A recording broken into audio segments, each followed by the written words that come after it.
ஒரு சிறுவனாக தேநீர் விற்றவர் இன்று உலகின் பெரிய ஜனநாயகத்தின் பிரதமராக திகழ்கிறார் பிரதமர் நரேந்திர மோடி. வந்தே பாரத் ரயிலிலிருந்து சந்திராயன் வரை இந்தியா முன்னேறும் ஒவ்வொரு பாதையிலும் அவரின் கையெழுத்து உள்ளது. இந்தியா இன்று விண்வெளியில் வெற்றி பெறுகிறது, பொருளாதாரத்தில் உயர்கிறது. இன்று அவர் தனது 75வது பிறந்த நாளை கொண்டாடுகிறார். நாம் கொண்டாடுவது ஒரு மனிதனின் பிறப்பை மட்டுமல்ல, ஒரு புது இந்தியாவின் எழுச்சியை. இன்று நாடு முழுவதும் வாழ்த்து, கொண்டாட்டம், பாராட்டு செய்திகள் பொங்கிக் கொண்டிருக்கின்றன. இந்த நிலையில் தமிழகத்தில் பாரத பிரதமர் மோடிக்கு பிறந்தநாள் கொண்டாடப்பட்ட நிகழ்வு ஒன்று இணையத்தில் வைரலாகி வருகிறது. நாமக்கல் மாவட்டம் ராசிபுரம் பாஜக சார்பில் பிரதமர் நரேந்திர மோடியின் 75வது பிறந்த தினத்தை முன்னிட்டு பிரதமருக்கு வாழ்த்து அட்டைகளை அனுப்புதல், நலத்திட்ட உதவிகள் வழங்குதல், மரக்கன்று நடுதல் உள்ளிட்ட நிகழ்ச்சிகளுடன் வெகு சிறப்பாக கொண்டாடப்பட்டன. நிகழ்ச்சியில் சிறப்பு அழைப்பாளராக கலந்து கொண்ட நாமக்கல் மாவட்ட பாஜக முன்னாள் தலைவர் NP சத்தியமூர்த்தி, மத்திய அரசு திட்டங்கள் பிரிவு மாநில துணைத் தலைவர் R லோகேந்திரன், மாவட்ட தொழிற்பிரிவு செயலாளர் P கோபி உள்ளிட்டோர் கலந்து கொண்டு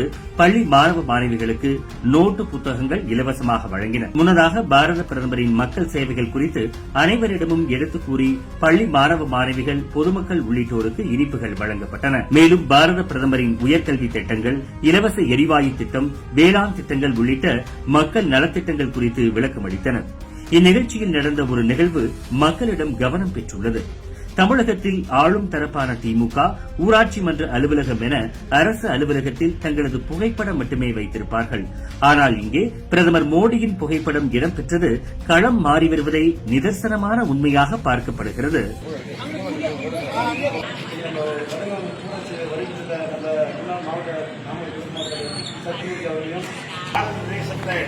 உலக அரங்கில கொண்டு செல்வேன் என்ன எயித்து போறீங்களா, 9th போறீங்க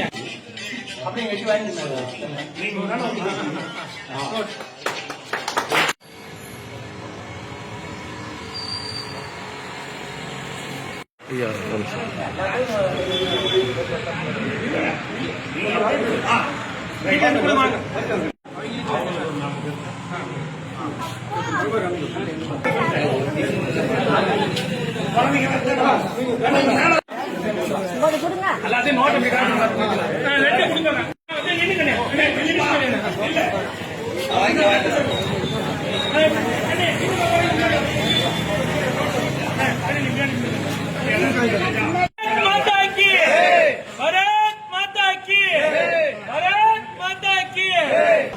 சகோதரத்தன்மையோட இன்னைக்கு பாரத தேசத்தை உலக அரங்கத்துக்கு உயர்த்தி கொண்டிருக்கின்றார்.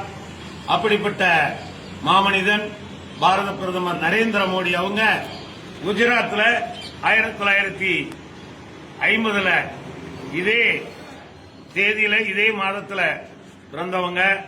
அவங்க ஒரு RSS உடைய சித்தாந்தத்தை பின்பற்றுவாங்க. ஏன்னா RSS கொள்கை என்னன்னு சொன்னா, பாரத நாடு ஒற்றுமையாக இருக்க வேண்டும், அனைத்து ஜாதி சமுதாயமும் ஒற்றுமையாக இருக்க வேண்டும், உலகத்துக்கு இந்த நாடு குருவாக இருக்க வேண்டும் என்று இருக்கக்கூடிய சிந்தனை கொண்ட அமைப்பு RSS. அந்த அமைப்பிலே இளம் வயதிலேயே தன்னை இணைத்துக் கொண்டு இந்த தேசத்திற்காக பயணித்தவர். அவங்க குடும்பம் சாதாரண ஒரு ஏழை குடும்பம்.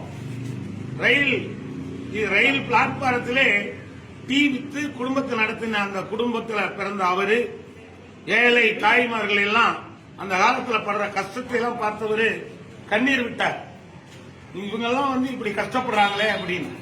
இன்னைக்கு அதுக்காக அவர் பிரதமரான பிறகு எப்படி தமிழகத்தில் எம்ஜிஆர் குழந்தைங்களுக்கெல்லாம் மதிய உணவு திட்டம் கொண்டு வந்தாங்களோ, சத்துணவு திட்டத்தை, அது மாதிரி அவரு பிரதமர் அவங்க தாய்மார்களுக்கெல்லாம் இலவசமா சிலிண்டர் கொடுத்தார். நிறைய திட்டங்களை விவசாயிகள் கஷ்டப்படுறத பார்த்து கிசான் சமான் நிதினு திட்டத்தை கொண்டு வந்தாங்க.